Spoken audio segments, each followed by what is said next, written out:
Now let's get on to what happened in history today, the 15th of September. Don't go anywhere. We'll be right back. Today we remember. Today we remember. So today we are remembering the formation of the Afro-American Council, AAC. Now that was established in Rochester, New York on September 15th in 1898 by newspaper editor Thomas Fortune and Bishop Alexander Waters of the African Methodist Episcopal Zion Church.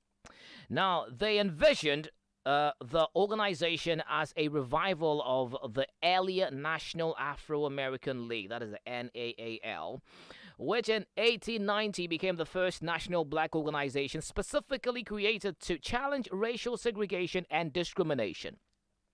Now, by the mid-1890s, the NAAL, which is the National Black, okay, let me take that again. The National Afro-American League, by then, it actually, didn't really go well. It was actually dissolved as conditions facing Southern African Americans continued to worsen. Now, the AAC proposed to take up the goals of the defunct NAAL. Like its predecessor, the AAC opposed lynching, disenfranchisement of black voters, and racial discrimination against all African Americans. Now, with the inclusion of a broader spectrum of black leaders, including journalists, attorneys, educators, politicians, and community activists, the AAC was both more representative of the larger black middle class and better positioned to generate funds to support its activities. Now, Bishop Walter of Washington, D.C., was its first president. Other officers included Ida B. Wells of Chicago as secretary and John C. Dancy of North Carolina as vice president. Now, Representative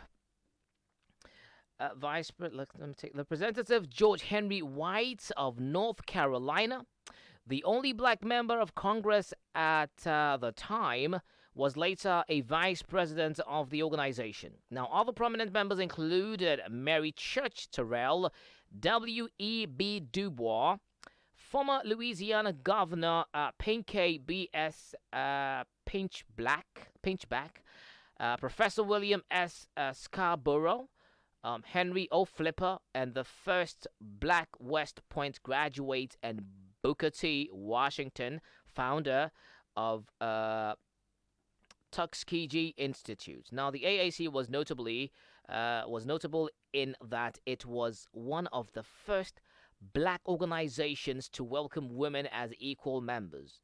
Now, the organization was also the first black group to meet regularly with a U.S. president. It met with President William McKinley each year between 1898 and 1901. Now, the AAC lobbied for the passage of a federal anti-lynching law and raised funds to challenge the Louisiana Constitution's grandfather clause, which effectively eliminated black voting in the state. So, quite an interesting history facts there.